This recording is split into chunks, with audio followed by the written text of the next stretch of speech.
Hello everybody, welcome to the United Stand. My name is Levin2K and we are here with the fan forum. Manchester United 1, West Ham 0. In the dying moments of the game, Marcus Rashford picks up the winner, which actually, according to Opta, makes him the Premier League's all-time highest scorer in the 90th minute plus. That's crazy. Didn't realise he was that clutch, but apparently he is, and it came to our benefit. I'm joined by three amazing co-hosts who will be taking us through everything that went through the game and things to talk about even beyond that. Jay, we'll start off with you, man. How you doing? How you feeling? You're looking good. Are you feeling good? Levin, as we discussed off air, up to the 92nd minute, this whole show and the narrative was completely different.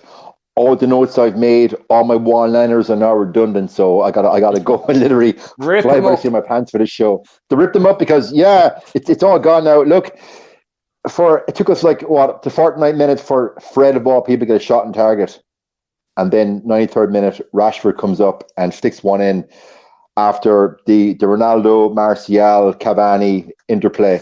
But I would argue if another player other than Cavani is in that position, he shoots the ball and we draw 0-0.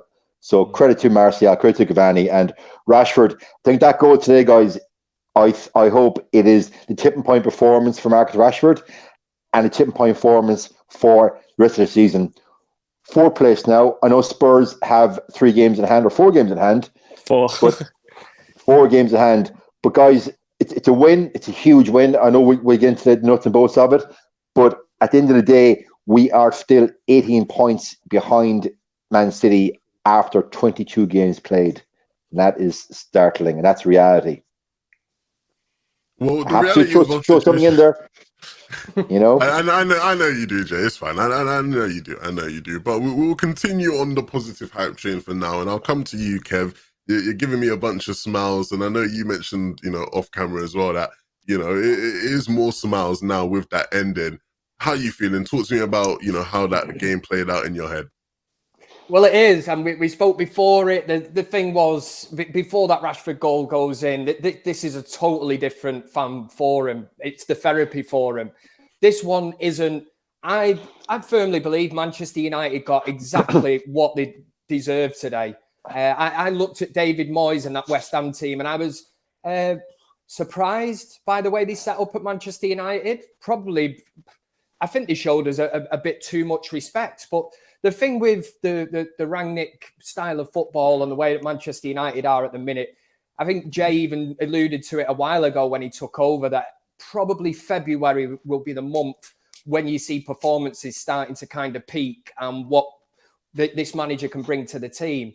Now, today I've seen long periods of possessional football from Manchester United, and that will come with time. The worrying thing at halftime, not having a shot on target, I'm looking at that and thinking, this is a worry. This is a worry. You've got Ronaldo up front, and it's the same kind of shit that we're going through. We've got no width. We've got players. I think there was an instance in the first half where Greenwood decided to try and take a shot on when he could have passed, if you're being highly critical.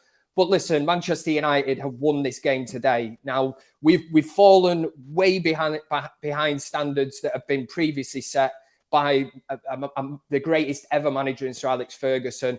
And at the minute, West Ham is a big game to us. And that's a sad reflection of where United are at the minute. But it's a huge win. It puts us into the top 4. Yes, other teams have got games in hand and all that. We've got them on the board. Around... what would I say, on the field kind of things. One person, I'm looking at that performance today, who should be worried at Manchester United is Aaron Wan-Bissaka, because I think Diogo Dalot is seizing this opportunity at Manchester United. I thought he was absolutely brilliant today, and he's put in a few performances like that. And that's what we want at Manchester United. We want players that are asked, players that are going to go out there and fight for the shirts. The reason Elanga started the match, because he was brilliant midweek, and we want players like that. Martial comes on, there's a few jeers and that. I can understand that. The guy, whether you want to believe it or not, refused to play for Manchester United and be included in a team, and he's openly admitted that he wants to leave Manchester United. But he's come on, he's made a bit of a difference. He's involved in the goal and the build-up, and as Jay rightly says, Cavani in that position squaring the ball to Rashford to basically tap it in. I don't think any other player in that position would have done it. So from Cavani's point of view, absolutely brilliant. For me, that is experience. It's paid off. Rangnick's got it right today. And at the risk of sounding like Manchester United players, PR companies, we move on to the next game. We got the 3 points. I love that. I love that. We bounce back. We move on. Alex, look, everybody has their favorite players. Everyone has players they like more than others deep down. And I know you personally are a huge fan of Edinson Cavani, and he was involved in the winning goal after being brought on. And on top of that as well, right, you know, Marcus Rashford getting that goal, that's a huge boost for him in terms of his confidence and getting back to the best version of himself. Talk to me about how you're feeling about Cavani and his involvement, and Rashford as well getting that goal. Yeah, well, in terms of Rashford, they were saying, I don't know how far off he is now, but I don't know if it was United or if it was Premier League all-time in that he's second on goals scored by a substitute. And he said that before he went on and scored again. And I've been saying, like, since he came back from the injury, he seems to be much better as an impact sub. And obviously the last 2 games he's come on as a sub and been scoring. Obviously, Elanga's been doing pretty well in his role, so I wouldn't mind him still staying as a sub and still getting that hunger. And then eventually, if he keeps playing like this, he will earn his way back into the starting 11. Cavani, it's good. It's really good that he got that assist, because the last couple times he's been playing, he hasn't been at his best. So then you have people questioning, obviously, because he had the links to Barcelona in the past, and so people are like, oh, does he even want to be here, etc. But I always find with Cavani that even if he does want to leave, then he's still going to give 100% every game, because that's just the sort of player he is. And then likewise, like, it doesn't look now really that, unless something drastic happens in the next few days, that Martial's going to leave. But I didn't really hear the boos on my stream, on my radio broadcast. on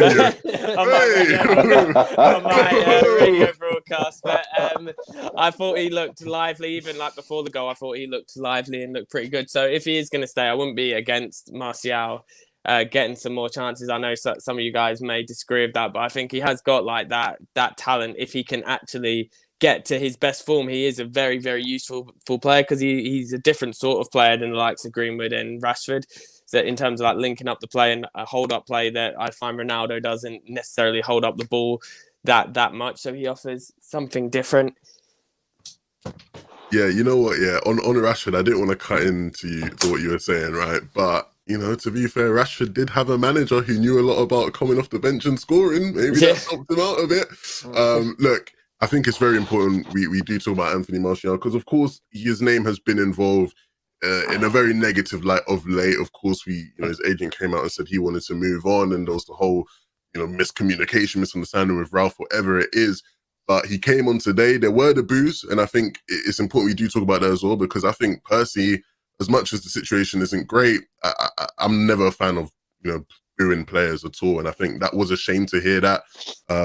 But he proved people wrong, because he came on and he did have an impact. The first possession he was involved in, he was direct. He was looking to take on a player one-on-one. We know about all his close control. I'm sure Ricky will be on the show at some point in the next week telling you all about that.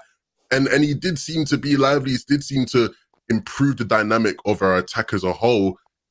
I agree with you, Alex. I think he definitely has to be someone that is going to be more involved, especially if he's not going anywhere this January. Jay, what did you think of Martial?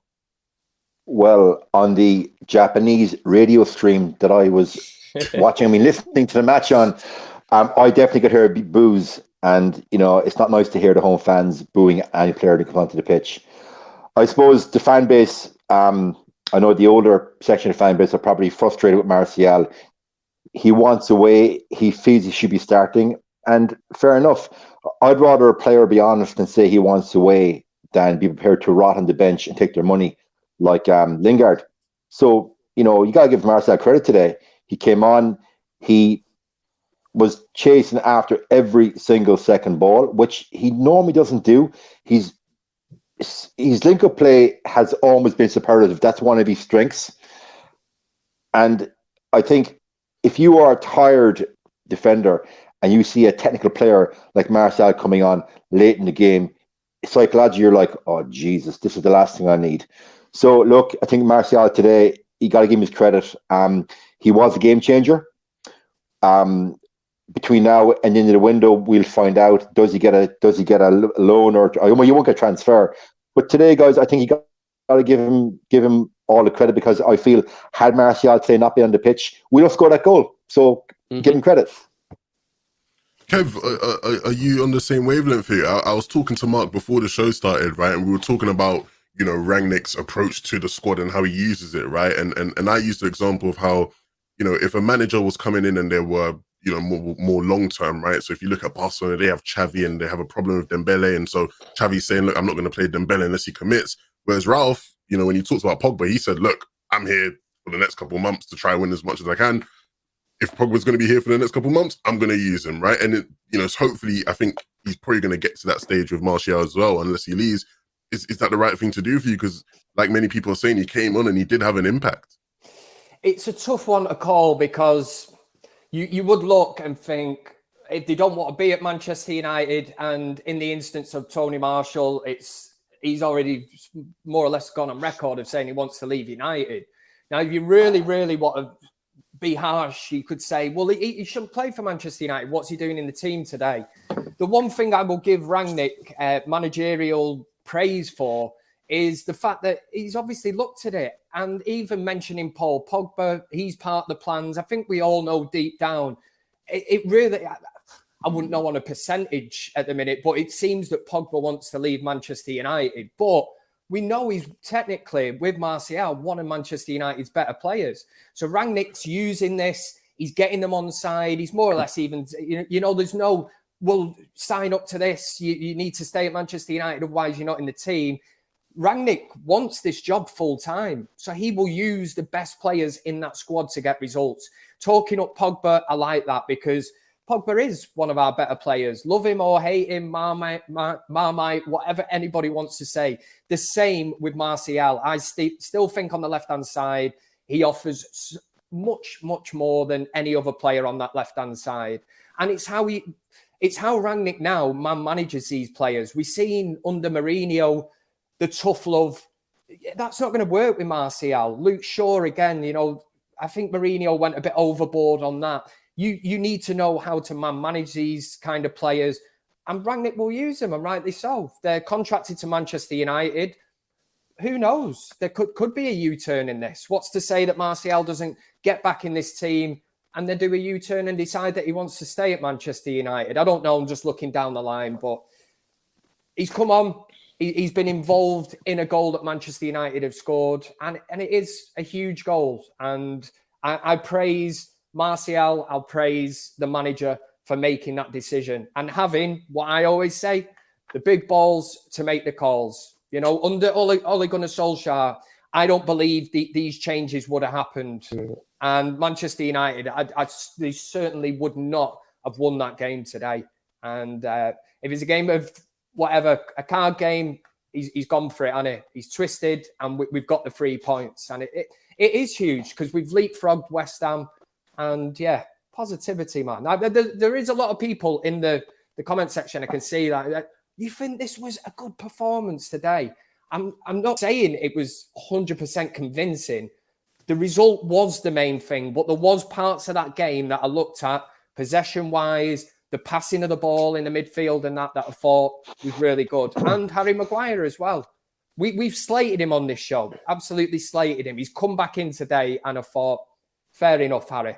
Fair enough, Slabhead.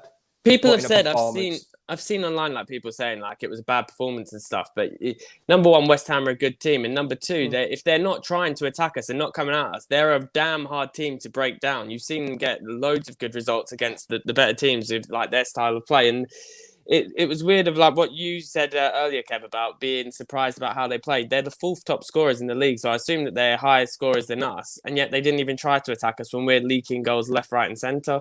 So if they would have actually come out at us more, then you could have said that we played better, because we wouldn't have just had one shot on target if they'd have come out more. But you could also spin that and look at it and say that Manchester United today defensively, why didn't Antonio get a clear run? You know what? Yeah. He was clearly trying to go for Harry Maguire, who surely West Ham would have identified as the weaker link at the back. Varane positionally, absolutely Rolls Royce of a defender. So if anything, Antonio is going to be thinking, I'm leaning on Harry Maguire here today. Harry Maguire, I didn't think put a foot wrong today. Definitely, I thought he was absolutely mint. And like I say, we slagged him off and all that. But listen, it's West Ham, innit? Where we want to be back to, it's teams the likes of Liverpool and the likes of Man City that you're going to come up against it. And that's where Harry Maguire will certainly get found out. But yeah. Gentlemen, I think it's testament to how good Varane is as a defender that any of our centre backs that plays beside him, they look better than they actually are. Like Phil Jones gave in that man a match performance. We've seen Lindelof play, for me, his best football in the last 12 months beside Varane. I think Varane seems to be the conduit in that back four that makes everybody look better and raise their game, because I do firmly believe he is talking to them right through the game and giving them little pointers, where to step up, where to step out. And also today as well, guys, I think we can't lose sight of the fact that Bowen has been one of the better players for West Ham all season. And today, gentlemen, I thought Alex Telles had a great game against Jared Bowen. We're going to discuss Delo later on. I think Delo is a conversation all by himself. I didn't think Fornals today got a sniff against Delo. So I think, I know the fan base on Twitter and social media will go on about the performance, but defensively today, it was the most solid we looked. Now, I know we were all concerned before the game, oh God, it's West Ham. Antonio will body Maguire. He just never got a chance, because defensively, we set deeper, and Levin, you probably want to go into this in great detail. We did sit deeper. The midfield is almoys going to be an issue. But Moyes, it seems, when he comes to Old Trafford, Levin, he never goes at us at Old Trafford, for me. He was like that when he was in charge of United. He never got it right. At Old Trafford. I was waiting for that one to come, Kev. When it came to how we did defensively today, it was a much more solid performance as a whole. Our wide players were very involved defensively, right? It was one of the few games this season where, Greenwood, for example, it felt like he put as much effort into defending as he did into attacking, right? And that's not something we've had quite often this season, and that was super important. Even from, the midfield pairing of McFred, they did a much better job of tracking runners in transition, right? I think the reason why West Ham struggled a lot in terms of them creating chances is because most of the time when they were trying to create chances, it was when we had dropped back into our defensive shape, right? Where they're more dangerous in transition, right? You talked about Jared Bowen, Jay, one of the most dangerous outlets in the Premier League this season he's been. But like you mentioned, we dealt with them well in transition, right? And that was something that clearly was a lot better from us. And it's improved under Rangnick thus far. I think this is definitely a defensive performance to build off of. I mentioned off camera, right? This is one of the first games this season where we're not saying David De Gea is a contender for man of the match. That alone is a big positive, right? So, I think it wasn't perfect, right? And of course, there'll be areas to improve, but I definitely think those improvements, even again, if we're going into even more detail, right? One of Fred's biggest problems that he dives into challenges a lot, right? And that leaves the rest of the defense exposed. He wasn't doing that as much today, right? He was delaying more so than he was diving in and gambling. So I do think there's been improvements. And I think if people try to act like there hasn't been improvement, especially in defense, I think that's dishonest, because there definitely was. We'll look at the other side of the game, unless anybody had anything else to add. I was just going to say, I just want to add there about Greenwood. Sorry, Alex, my apologies. Yeah, you said about Greenwood. I flagged the point here, 65th minute. Bowen he'd won the ball. West Ham counter-attacked. Bowen got the ball. He skipped past Maguire. Varane couldn't get near him. And of all the players to get back and steal the ball from Jared Bowen was Greenwood. And we've all flagged Greenwood on the show. His inability to track back, his inability to read the runs of a winger. Well, today he read Bowen and he stopped Bowen from a very good scoring opportunity. And you said there as well, Levin, about De Gea as one of the few games where Jay's gone for me. With Greenwood as well, it wasn't just necessarily the defence tracking back. It was twice, I think. You guys might know if it was even more, that he was completely sprinting full pelt at the keeper as well, trying to close down. And I think at one time it did actually force him to misplace a pass as well. Yeah. But what I was going to say, my original point was, do you think then that slowly we're starting to see that the players are starting to understand Rangnick's plan more and what he wants from them? Yeah, I think I do genuinely think it's clear where he's told certain players to improve, and I think we can see that defensively. I still think we are to improve, right? The one thing I think was a weakness, and I'm always going to keep it real and try to be as balanced as possible with the takes I give. When we were defending in a lower block and we allowed West Ham to have the ball, at times it was too easy for them to have the ball. We were fortunate because they didn't do much of it, right? But then you start to question, okay, if we did that against a City or someone else that's better, would we get punished for it? Probably. So I think there is still room to improve, but I like the progression we've had defensively. In attack, though, right, when we had the ball, and we had the ball quite a lot because West Ham did let us have possession. And, you know, I think some people on social media said, look, are West Ham showing us too much respect, right? Because there were times that we had possession for ages and ages and ages. And I think people weren't satisfied, right? Because, of course, we had the winner, but some people would go, wait, why did we have to have a 90th minute winner if we were pretty decent throughout the game? And I think the big problem we had in that game, and I'll come to you on this, Alex, is we weren't efficient enough in attack. When we had the ball in good attacking positions, we were a bit too sloppy with it. Misplaced passes, let go of the ball, a bit careless. And I think that definitely cost us throughout the game. What was your take on it? Yeah, it does seem to be a running theme with Rangnick that we kind of get sloppy in the final third, but we did have like some like half chances as well that we just missed out on, like that Ronaldo header. I think it was in the first half of that brilliant Bruno cross where he literally only just barely missed it.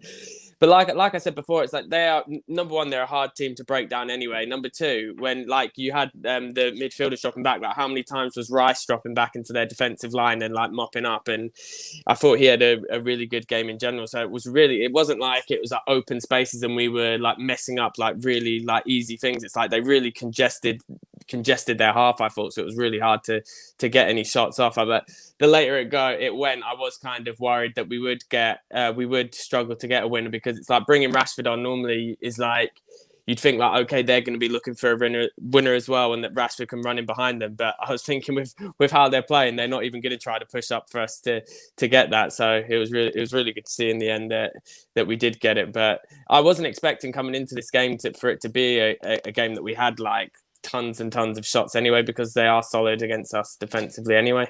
Can I just throw in a curveball here? Right, I'm seeing in the comments section Declan Rice.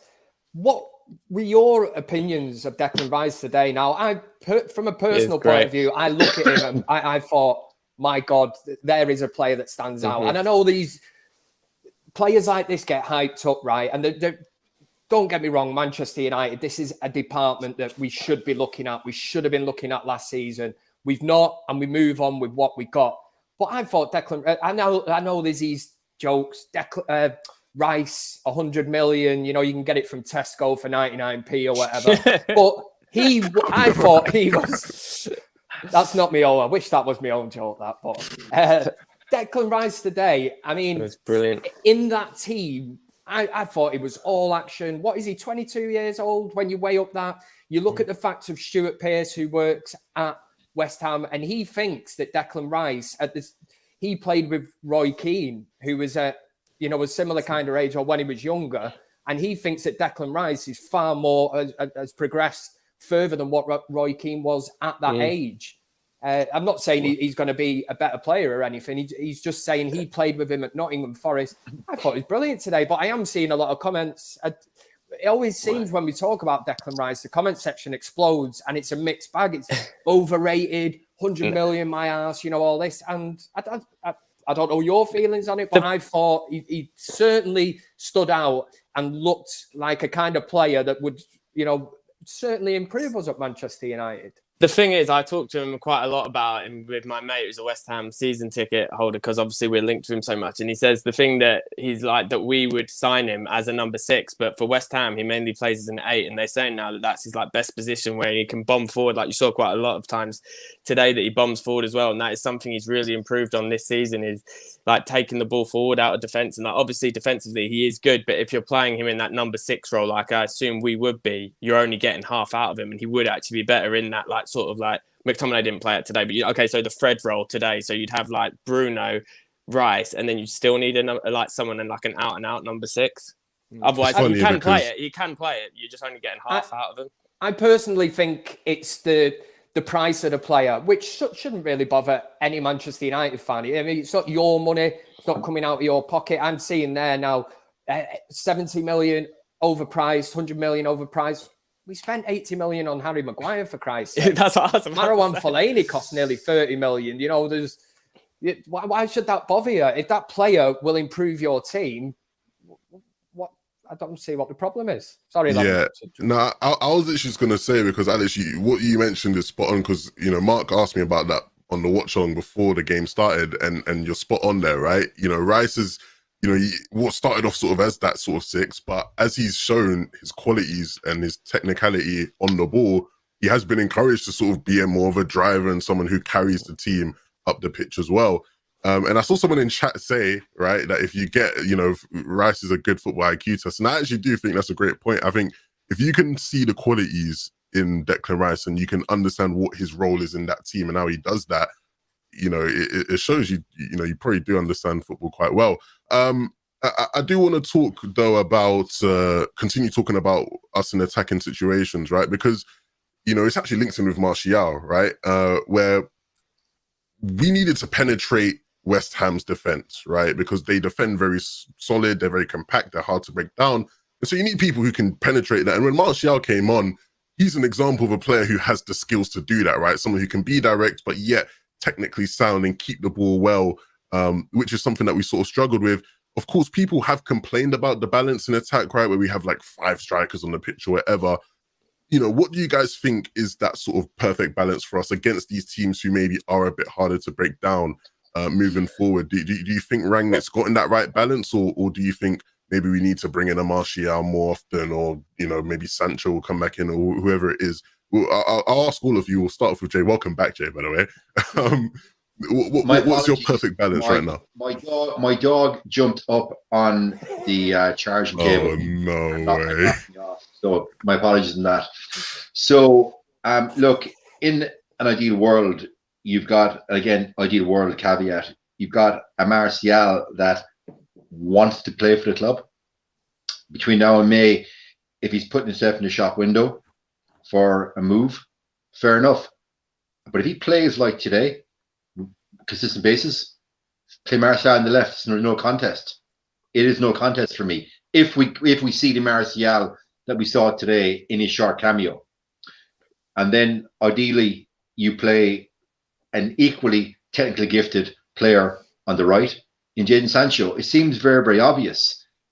Look, Rashford and Greenwood, be they generational talents or whatever term the English media wants to put on them, they aren't true out and out wingers.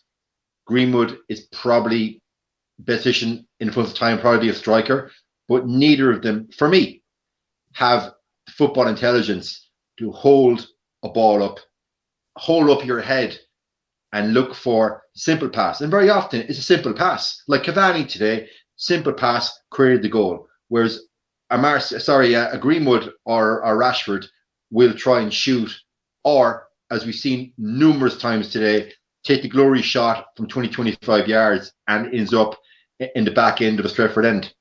So ideal world, Martial, Sancho as part, I remember, and Ronaldo in the middle. And then Ronaldo no longer works, as Mark calls it, the graveyard shift. Ronaldo actually gets service. Again, that's the ideal world scenario, but we shall see between now and May. Alex?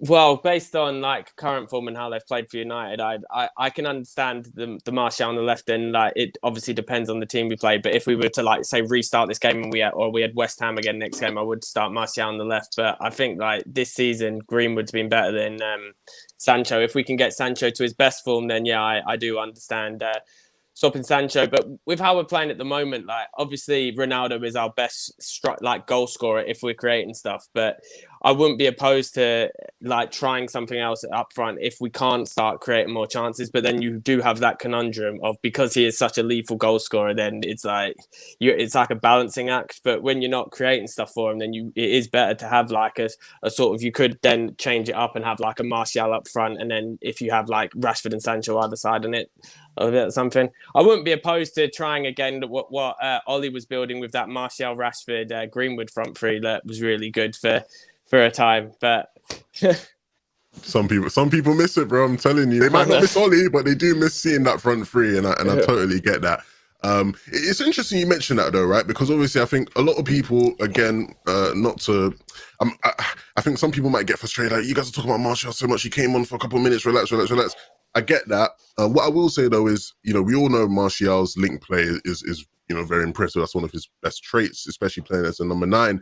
And it was funny because last week Rangnick actually mentioned how he liked Ronaldo's link play in the last game he played. Sorry, he was really impressed by it, and it was something he wanted to see more of. And at times Ronaldo did it, and I thought he was all right at it in this game. Kev, do you think Ronaldo is starting to finally find a bit more cohesion with the team? Do you think it's starting to work a bit better, or do you still think we have a ways to go in terms of properly fitting the team around Ronaldo and getting that relationship to work much better so we can get him to score goals, because we know he's so good at that? Yeah, the thing with bringing Ronaldo back, it's almost like trying to cater and build that team around him, which you should do. And I think he's been starved of service. A bit like when you look at Harry Kane at Tottenham, even for England in certain instances, he will drop that far back just to get involved in play, because that is the kind of player that he is. Today, I've seen that from Ronaldo. So there was he's dropping in, and I'm thinking, what's he doing there? Get further up the field. He dropped in. He wanted to get involved in play, and it worked for the goal today, didn't it? He dropped deep when he picks that ball up, and the little interchanges go on. We have scored from that goal, but I suppose it does come down to the thing of this width down the left and right hand side. I mean, it almost is. If we went out and bought Harry Kane and Haaland to replace Cavani and Ronaldo this season and put them up top, what would change? Because unless you are giving them service, you are whipping in balls from the left and the right, their job is to score goals. And for me, Ronaldo shouldn't be getting involved in that play where he's dropping back so far. I think you take that away from him. What age is he, man? 36, 37? And he should be the focal point of that team. I firmly believe Cavani should be in there as well. But again, you've got two of the best headers of the ball in world football, two of the best goal scorers we've seen in world football. And I think that tells the story of Manchester United at the minute. And this has been going on for years at Manchester United. I remember a game under David Moyes, funnily enough. Was it against Fulham or something, where we put in a record amount of crosses? And we're not even doing that anymore, are we? I think Jay touched on it earlier. What was it, Fred? 49 minutes, first shot on target today. First shot on target. Yeah. And actually, Kevin, on that, on crosses, the only cross this season that I can recall, and please, anyone in the free chat that can correct me, please, if I'm wrong, was Luke Shaw's cross for Ronaldo. It's the only header Ronaldo scored this season. Like that's insane. We have one of the best headers of a ball in world football, and we don't play him across his game in, game out. You play Ronaldo strengths, with 3 or 4 crosses per game. He'll connect with at least 50%. So straight away, then the ratio of goals is going to increase. But we don't supply. Now I know today Cross went in early on, and he was a fractionally off to head the ball. But that was the only cross I saw today that got near Ronaldo physically for his head. So why would you not play to his strengths? If you're a defender, you hate playing against a striker that is physically robust. Ronaldo is a tank and can outjump you. But we don't play him crosses. It makes no sense. Crazy. That's what everyone waxes lyrical about Telles and Dalot going forward, but I never see them putting in crosses either. And I thought when they would come into the team over Shaw and Wan-Bissaka that we'd see a lot more crossing, but we don't seem to. So I don't know if it's instructions then maybe from Rangnick not to.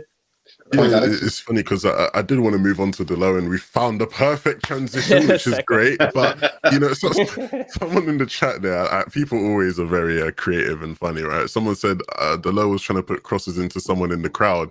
He did have one or two that were a bit off today, but I overall thought Delo was quite solid, and it's weird because on the same topic of like wanting to get more crosses in, I didn't really think he was solid because of what he did necessarily in attack. There were times when he was just like taking long shots and stuff. I was thinking, calm down a bit, have a bit more patience. He actually really impressed me defensively, right? You can see where once the back line has a bit more protection and there's a bit more structure in front of them, they don't get as exposed defensively, right? And so I think once again, we've all been saying this, but Wan-Bissaka trying to fight his way back into his place, it's going to be really hard with some of the sort of defensive performances even Delo's been putting in. I want to ask you guys what you felt about Delo and how he played today. I think a lot of people as well at the start of the show said, look, Delo was my man of the match. Would you guys sort of agree? Kev, we'll start with you. How did you feel about Delo? Yeah, mate, I touched on it earlier. Well up there.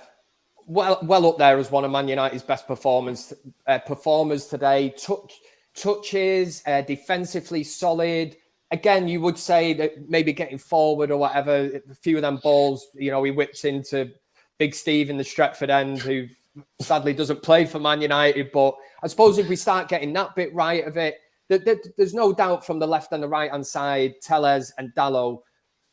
I think for final delivery, if we can start getting that right, and you look at a team maybe like Liverpool, which you do get width from Salah and Mane, but they're more like our sort of kind of Martial and whoever you play out on the right, Sancho, Rashford. They're still attackers, aren't they, that want to cut in and shoot.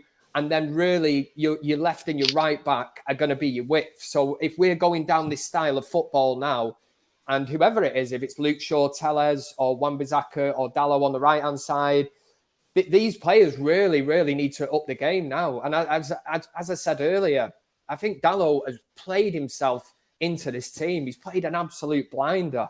And Wan-Bissaka must be clear. He's got to be looking over his shoulder now and worrying, because unless anyone wants to tell me anything different in the comment section and say Dalot wasn't impressive, I thought he was steady. That's what I'm going to say today. Steady, man. Alex, what did you think of Delo's steady performance? And a lot of people saying Delo and Telles. A lot of people in the chat also saying Shaw for Telles. What would be your combination moving forward? 100% Shaw and Delo on either side. I think Shaw, like when he has played, he obviously has the bit. He hasn't been at his best this season, but when he does play to his best, I think out of all of our fullbacks, he's our best and offers the most balance out of them all. But with Delo, he has actually surprised me. It's like everyone was saying to get him into the team because of his offensive work rate, but his defensive work rate's been really impressive this season. So going to AC Milan's done him a lot of good defensively, I think, because if there's one team in world football that you want to learn like defensive structure and everything from, it would be AC Milan. So that's been really good. But would you guys all have Telles? I think it's quite popular to I feel like Shaw gets thrown too easily in with like Wan-Bissaka, Maguire, and like Rashford as well. Like the Shaw English will work players his way back in. But yeah, I think Shaw will. Shaw at his best. I think it's no competition that he's our best fullback. And let's not forget when I always said at the time when Man United signed Telles, it was one of the best signings that season. Yeah. And I've said it before on here. My mate said, "What are you on about? Telles hasn't played." Exactly, because Luke Shaw upped his game. When Luke Shaw had never had competition like that at Old Trafford. And in any walk of life, if you're working in, I don't know, a supermarket stacking cans of beans or whatever, and then somebody comes in that can do it quicker than you, you need to up your game. And I think that's exactly what happened with Luke Shaw, and he responded to that really well. He's going to have to respond to it again. He's got a fight on his hands. And isn't this what we want at Manchester United? Not these predictable lineups, he's in the team again. We need it to be competitive. That's what football is, a competitive sport. And all the top teams manage to rotate and keep everyone happy. At Manchester United, we've got to do the same now. It's what you do on the training ground in the week. If you performed, and Alanga has totally proved that to be correct, because Rangnick himself has said what he's seen from that lad in training talked him into playing him and starting him against Brentford, and it's worked again today. So it's all about what you do on the training field, put it in, work hard, and that's how you get in the team. Yeah, Jay, I'm not sure what you thought about Tellers. I think defensively he actually had a more solid game than usual. My biggest problem with Tellers today in terms of in attack was that he was sort of spamming crosses a bit. Like, I get it, right? We want more crosses into the box, but we want them at the right times in the right positions. And at times he was just sort of spamming them. He had about 6 or 7, and only one of them was really sort of effective or useful to say. But I'll ask you, what did you make of how he played? I'm certainly not going to sit here and throw Luke Shaw under the bus. I think last season was probably one of his best seasons he's had for the club, and that's down to the synergy that he developed with Marcus Rashford last season. As you know, Levin, last season, all our attacking threat came down the left-hand side because our right side was literally redundant. We didn't have a right-hand side last season. So I'm not going to throw Luke Shaw under the bus. He's certainly not at the levels that he was pre-European Championships. But that being said, he hasn't sunk down to the depths that Maguire has dropped down to. Tellez has come in. I wouldn't say Tellez has been putting up trees. But that being said, he hasn't made any glaring errors. I mean, really clangers thus far that have led to goals, and you're thinking, Jesus, get him out of the team. So, to Kevin's point, Tellez is definitely putting Luke Shaw under pressure. And when Luke Shaw comes back in, which I feel he will come back in, Luke Shaw is going to have his work cut out to stay in the side. And that's a good thing. That's coming to replace it. I like that. Regarding the Aaron Wan-Bissaka thing, the fan base have lauded Aaron Wan-Bissaka as Spider, Abby Wan-Bissaka, because he's got great recovery pace. And yes, he does have great tackle. He has to have great recovery pace. I've never heard that one. Did you make that up? I've never heard Aaron Wan-Bissaka. No, I saw that on Twitter last season. I thought it was a great one. Yeah, I thought it was a good one. But he's lauded as this great tackler and recovery pace, I should say. He has to be, because for me, from my viewing of it, he's caught out of position so often. He has to sprint back and cover the winger and get a tackle in because he's dragged out of position. Now, I don't know, was that testament to playing beside Lindelof and Maguire in the back four, that he was constantly dragged out of position and gaps were left to hit the cover? I don't know. I suppose we can't really judge Wan-Bissaka until he plays in a back four beside Lindelof and Varane consistently. But the low, for me, as you pointed out there, Alex, you're spot on. You don't go to AC Milan on loan and pick up the little nuances that's necessary to play in elite back four. And thus far, Delo, okay, he's crossing today. Maybe crossing wise, he was trying too hard. Maybe he's thinking, if I cross in the box, surely one of the forwards would get on into one of them and I might get an assist. But Delo today, man of the match, I don't know if I got that far, but he was definitely 7.5 out of 10. Definitely hasn't done anything outrageous that would say you're going to drop him. But that being said, 2 weeks' time, if he's not playing it, he probably won't play the FA Cup game. I think our Wan-Bissaka will come back. I'm stealing that now. He'll come back against Middlesbrough in the FA Cup. But I think going forward in the Premiership, he's got to be first choice for me. Well, I think the important thing above it all is that it's good to have competitive competition in these positions, right? And it's good to know that if somebody is slacking off, we have someone who is somewhat competent to be able to replace them, which we've lacked at times, especially under Oli in the past. So look, hopefully we can start to see the better performances come out of these guys on both sides of the game, not just maybe if somebody had a good defensive game, but they were spamming crosses. Let's have a bit of balance there. I will ask you guys, though, who was your man of the match, right? Because, Jay, you mentioned how you weren't sure if he was your man of the match. And so I do wonder what everyone's man of the match was, Jay. To be perfectly honest, Levin, I find it very difficult to pick a man of the match. You had a lot of players who were 6. They were solid 6 out of 10. No real mistakes made. But for me, Levin, I can't really pick a man of the match. Nobody stood out enough for me today to warrant man of the match. Personally, I can't pick one. You know what? I feel you, because I've actually had that problem for like the past like 3 or 4 games where I've just felt like, yeah, I guess he was good, but like, was it like a man in the match performance? Maybe it's just because I'm thinking about what my ideal like man of the match performance is. Alex, so did you have someone in mind?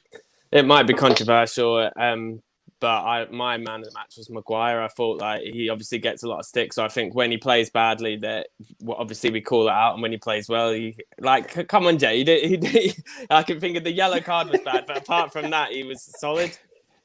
I don't know who actually won the United man of the match. I need He to just check, don't want to admit it. That's all it is. The actual man of the match Alex, before the goal would have been Declan Rice, but for us, quote King, he was decent. Like he did his job. Like what you want, like. That's his job, you know.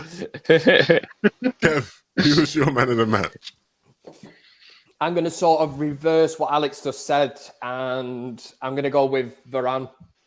Because I know Jay made the point earlier, but it is starting to. It's almost like you can throw Phil Jones in next to him, who's not played for 2 years or whatever, and United don't look shaky at the back. You can play Lindelof next to him, even Harry Maguire next to him, and I just think positional sense. When you watch Varane, you learn what he's all about. Now, when you look at Harry Maguire, who is a bit erratic sometimes. We call him the fridge. You know, it's a bit like if you try to move your fridge and you have to you probably move your fridge a bit quicker than what Harry Maguire could do. That sort of circle is, you know, like when you have to twist it out and turn it and move it and all that. But Kevin, this dog moves faster than Harry Maguire. Okay, of course it was. I don't think that's too hard to me. What a crap analogy that was. I'd go with Varane because I think we all knew this when he come to Manchester United, but I think he was up against Antonio today, and I think he was trying to drop off onto Maguire probably because he knew he was getting no change at all out of Rafael Varane. And it's all about leadership, which I still don't think Harry Maguire's got, positional sense, and just the way he leads that back line. He's not the most vocal of people, but just where he is on the pitch, you think of players like Rio Ferdinand, who just used to step, very rarely had to slide and make a challenge like that because we were one step ahead of the game, read it, I'm just going to intercept, come in and make it look so effortless and so easy. So, yeah, I'm going for Varane today. Solid picks. Let us know in the chat who was your man of the match for the game. Of course, as a whole, as much as it wasn't perfect, it was very important in terms of getting those points. Beth tweeted me right after the game. She tweeted me and Jordan, and she said, "Top four still out the picture, boys." And I know a lot of people were, very happy about the fact that now top four is somewhat of a possibility. Again, we are actually in there right now. Of course, someone said robot level. Is my mic bugging out again, or am I fine? Yeah, you're fine now. A11. Southampton 1, Manchester City 0. Do you know what I mean? Yeah, What a weekend. I caught it up next to me. I did see. So look, it could be a good weekend on our hands here. I do want to ask you guys though about our hopes for top four and whether you do see this as something that's being possible as long as we get, continue to sort of move in the right direction.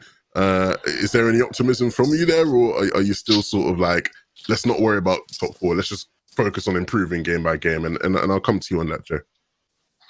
Yeah, look, tomorrow, big game in London, Spurs, Chelsea. I think for us, the ideal result tomorrow in that game is a draw, because then obviously we have gained 2 points in both teams. Spurs with 4 games in hand. But I like what you said there, 11. You said take it game by game. We're top 4 now. In month's time, if we are still top 4, then I start to believe. So I'm definitely of the opinion, 11. Take game by game. I will take a scrappy 1-0 win every week if we're still top 4 come February. Alex, you're nodding your head. You're feeling that one? Well, I agree about the 1-0 wins, but I don't really see how we're going to do it because, as you see always in the United Stand group chat with me arguing about Conte every week, I just think Conte is so good that I think with Spurs he'll get them in. The one team that could ironically fall out is I said to my mate literally like 2 months ago when they were miles ahead of us, I think. That we'll end up finishing above Chelsea. Now, I don't know if we'll end up finishing above Chelsea because then we kind of went off the rails. But yeah. I feel like Chelsea could potentially drop out the top 4, and it wouldn't be surprising at all if Tuchel's gone before the end of the season because you know how ruthless they are. So I think if it was between like us us, Arsenal, West Ham, all those teams, I think we can easily finish above them. But it's just because I think Conte, with the Conte factor at Spurs and them having so many games in hand, and then it's like Chelsea, the wheels are coming off a bit, but I think it's Chelsea we're more going to be looking at than Spurs, because I think Spurs will end up finishing third. Interesting. Chelsea downfall predicted, Spurs on the rise. Because if Spurs, even though they play each other, so it would be even more so. But like, let's say they weren't playing each other and they won their games in hand, they're 4 points above Chelsea. That's how close it is. And even us, we are 6 points behind them with a game in hand on them. So Chelsea aren't out of touch and distance by any of us who are in the race for top four. Kev, how do you view the situation now, moving towards the back end of the season? I would like to think, and at the risk of repeating myself, that certainly performances will pick up, and we need to get this overall. At the minute, it's been a bit. We played one half of football, like against Brentford, where we should have been behind at half time. We played one half of football. We've done that under Ole Gunnar Solskjaer as well. So many times we were down at half time, then we'd come back, play 45 minutes of football. I think once you get these players to a certain level of fitness where they can play 90 minutes of football and good football, like we've seen at stages today, passing, progressive football, playing it out left, playing it out right. And the thing with Brentford and with West Ham today was there never seems to be any panicking. So often we give the ball away in the latter stages of the pitch where it's like, don't give it away there, keep the press, keep it passing left to right and all that. So it will come with time. I am totally confident United will get top four. It's going to be a funny season. And like I said, City getting beat by Southampton. So we'll catch City up and we'll win the Premier League. I don't talk to that many people who are confident we'll get top four. So I love the confidence there from you, Kevin. I do. Yeah. On Spurs, right? I just checked there. We got Spurs on March the 12th at home. Ooh. So between now and March 12th, Spurs have Chelsea, Southampton, Wolves, City, Leeds, and Everton. That's tougher fixtures for Spurs. Spurs are Spursy, aren't they? They don't say that for a reason. Fixtures for them as well, Evan. Even with games in hand. Spurs are Spursy, but Conte is a miracle worker. So that's the thing. Spurs are Spurs, but Conte is Conte. So this is why I'm actually I'm excited to see this experiment with Spurs and Conte, because it's true. Spurs are Spurs, but Conte is Conte. So do you know what I mean? What's the saying they have, like immovable object versus an unstoppable force? It's like that is Spurs than Conte. Like Spurs are just there, but Conte doesn't. You can't move him when he's on his way. So we'll see how that one plays out. We obviously have a bit of a break now, right? There's a break. I think it's like, is it a mid-season break or like international? Yeah, there is some sort of a break, so we don't come back. We don't have a game until February the 4th against Middlesbrough in the FA Cup. I'll get your thoughts on that, and then of course after that we actually play Burnley in the Premier League, who are actually bottom at the moment. They have so many games in hand still to play, but they are bottom and they've not had the greatest of seasons. Against Middlesbrough, are you guys making changes? Are you doing up the full rotation thing, or are you keeping a strong squad to keep building on something? Like, what's your approach now to these next couple of games? Kev, I'll come right back to you. I don't think. Listen, there'll be a few changes, but because of the squad that Rangnick's got now, he needs to kind of get some trust instilled in these players. So I think he needs to kind of keep with a very, very strong spine. But listen, if you bring Martial in, you know what I mean? He's not a young kid or anything. He needs game time. So that's an upgrade straight away on today, because he's obviously better than Elanga. So if you bring in a player like that, the likes of Rashford, what do? He's just scored 2 goals coming off the bench. You start him.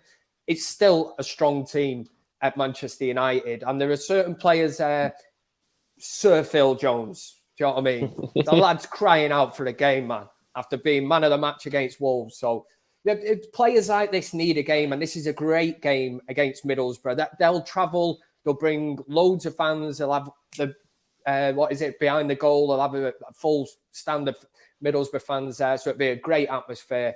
But again, there's loads of players knocking at the door. Who knows? You know what I mean? Luke Shaw might even get in, and he'll have to try and impose himself on that game and make an impression and try and get back in. But it's interesting, but it'll still be a strong team. I remember Sir Alex Ferguson. You look at teams back then where he used to, you hadn't even heard of half the players he used to bring in these kind of games, but we're still strong and we can bring players in and rotate it and hopefully do the business as well. It was jokes. I saw Phil Jones at one point in the game, like warming up next to Mickey Phelan, and I'm just thinking, like, this is mad old school, man. Just like I felt like a little kid again, like looking at my TV screen. It's Manchester United with Phil Jones warming up and just Mickey Phelan there, just like whispering into him. I'm like, wow, that's crazy. And Ronaldo playing as well. Were you ever little, mate? Let's be fair. I was very little the last time that would have been a reality on my screen. Look, Alex, what kind of changes are you making? Are you going with a full rotation? Are you playing certain players? What would your attitude to that Middlesbrough game be? I definitely wouldn't trust this squad on a full rotation. We saw against West Ham in the Carabao Cup what happens when we rotate, and that was against West Ham's reserves. That wasn't against West Ham's first team, and we ended up going out. So Middlesbrough are in really good form as well. So I'd make like some minor changes, maybe like bring Wan-Bissaka and Shaw in, or maybe give Henderson a run out, something like that. Martial, if he came in, or like Martial and Rashford, because they're so used to playing with the team, I know they're not necessarily fully up to match fitness, but they have the chemistry already with these players that they know how to play together. So it isn't like that they're normal rotation players, but I wouldn't want to rotate too much because I want to actually win the FA Cup, because that seems to be the only good thing to look forward to this season. I wouldn't mind an FA Cup run, Jay. Would you be okay with an FA Cup run? Yeah, the last time we won it was Louis van Gaal's last game in charge. I remember when Juan Mata and Rooney got that banger goal. So I'm all for an FA Cup run. Like, I grew up watching FA Cup, because back then in Ireland, the only games you probably saw in Ireland back then was the FA Cup final. That was it. That was your football for a season, apart from World Cup. So yeah, I got great nostalgia watching the FA Cup as a child. I think Raf now, he's in a great position. 2 wins on the bounce, a 2-week break to run a training camp and work with those players intensively. I know a lot has come out recently about the whinging and moaning about training methods, the whinging and moaning that the players have to go home and look at video analysis for the lambs. But 2 weeks now, hardcore training and a game at home against Middlesbrough. I can't see many changes. I think he'll go into that game with, I'd say, 90% of full strength. I know, Alex, I don't want to see Henderson near that number 1 jersey against Middlesbrough. I'm sorry, mate. I knew you were going to mention it, which is you didn't disappoint me. One thing that is actually interesting about that period of time right until we come back is, didn't Ralph say that Pogba would be available after that break? So maybe he's someone that we could see feature. There were definitely times in this game where, I think a lot of people would have been thinking, as much as you might not like Pogba or whatever, and get Pogba out, his technical quality would have been useful at keeping the ball in the attacking third of the pitch, which is something we struggled with.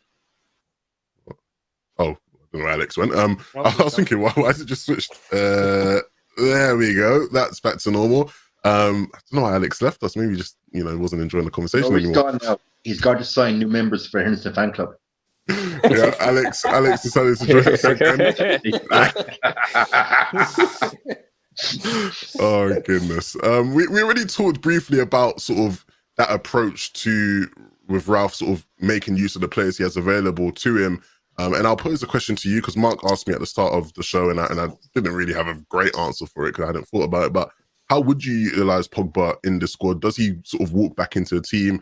Would you play him in attack or play him in midfield? Like, where would you look to utilize Pogba? Since Ralph did say he will make use of him. I'll start with you, Kev. He doesn't walk back into the team for me. As long as he earns it on merit and he can get back in the team, then yeah, he's technically gifted. He's one of, on his day, the best players in the world. And I suppose the thing that hangs over him is the fact that his contract's ticking down, and he might be leaving Manchester United. But listen, as an attacking threat, somebody who can keep the ball, he's under Ole Gunnar Solskjaer. He sort of played on the left-hand side, didn't he? He was cutting in, had a bit of joy from that side. I still think sitting a bit further back, I think Pogba can play his best football from there, spraying passes about and getting involved in the play. But it will be interesting to see how he fits him in. There's no doubt Pogba's an absolute class player. And maybe a lot of fans are sort of blinded by the fact that he wants to leave Manchester United. But if he can do a job for us, he can secure top 4. And I know, again, standards, and that's where we are at the minute. We're used to being involved in title challenges and all that. And that's a heartbreaking thing at the minute. It is the thing that we come on here and discuss, can we get top 4? Top 4. And then you're like, oh, God, we've turned into Arsenal. Do you know what I mean? Where it gets to the end of the season, last day, and we secure the points to get us into the top 4. And we have an open top bus parade, and we're all out celebrate. We don't get a trophy, but we've made top 4. Oh, right, great. We're in the Champions League next year and all that. And that's the sad state of affair at the minute for me, is because I'm so used to Manchester. I know there's no divine right to be dominant and winning trophies and that, but when you see how far we've fallen, it's, I used to laugh at Arsenal fans, and now I'm like, oh my God, we're actually turning into them. We're turning into them, where we celebrate that. But it's just a financial thing, isn't it? Again, I'm not really bothered about finances of football, as long as we can be competitive and all that on the field. That's all that bothers me. Jay, I thought you were going to say something, Jay. You look like you had something to say, so. I was just kind of laughing there to myself about Kevin saying we're turning into Arsenal fans. Well, I hope we have a much better command of the Queen's English than what I've seen on their channel, So the sidebar. Regarding Paul Pogba, look, I've never doubted his talent and ability, but I've always doubted his will and his desire to fully utilize the skills that God gave him. Do I want him to come back on the side? Definitely walk back on the side. He's the kind of player that I would bring on with 20 minutes to go when a game is on the line, because I think then that's the kind of game that would play to his ego, that he can come on and be a game changer and spray the ball around, have time in the ball. I wouldn't start him in the midfield and a Premiership, because I don't think the fact that he's going to leave in May, for me, I don't think he's going to give full commitment for 90 minutes. Therefore, for me, I'd spring off the bench 2 or 3 times and see then what you get from Paul Pogba. But I certainly wouldn't be losing my mind that he's back on the side. Alex? Yeah, I was on the show on Thursday with Adam, Beth and Jordan, and we were talking about this, and we were talking about the conundrum of, like, on his day, like, okay, when the day comes, he is, in my opinion, our best player, but he has the problem of that we've been screaming for it, me and Jay especially on this show so many times, about playing 4-3-3, and now we're finally playing 4-3-3, which is Pogba's perfect formation that he plays in. But then the person that's in front of him in the position is our other best player, and that's the thing. It's like, so then we were discussing, can you, with the players we've got, fit both of them into the same team? Jordan was saying potentially put him again in the front left, as in the left wing, but then you have the issues of tracking back. But it just came down to, again, saying if we had the money or the desire and ambition to sign a holding midfielder, then could you potentially play them both? Because we've seen in the past with City playing like De Bruyne and Silva and stuff in that, with it then a holder behind them. So could it be possible to play Bruno and Pogba in the same position now that we are seeing a more disciplined Bruno, especially in this new formation? So it remains to be seen. I think he's too good of a player not to play, and I think he will play. And like the way Rangnick's talking, he will play. And it just remains to be seen whether we actually take the risk. And he does seem to be liking McTominay in this holding role. So if in certain games he would to try to see if he could get Bruno and Pogba to stay disciplined and go Bruno, McTominay, Pogba. Interesting. I think based off of the way Ralph's spoken about him, from the few training sessions he had, I do think we'll see Pogba play an important role, and I think we'll need it, right? I saw a lot of people in chat going, why would we play him? Why would we play him? His contract's expiring. He doesn't want to sign a new deal. Ultimately, right, he's Manchester United's asset still, and if you're not going to have him for much longer, you might as well make the most out of him while you can now, especially when he can definitely be a positive impact on our chances at, the dreaded top 4, as Kev alluded to. Look, guys, it's been fun. We have a bit of a break. There's still going to be plenty of content on the channel, though. We got fan cams and forums and whatnot coming up all week long, even on the channel now. Actually, I think there'll be a lot of fan vlogs coming out. Be sure to like the video, subscribe to the channel if you haven't already. If you've watched this far, comment down below. Frogs. Thank you very much for watching, and I will see you guys all later.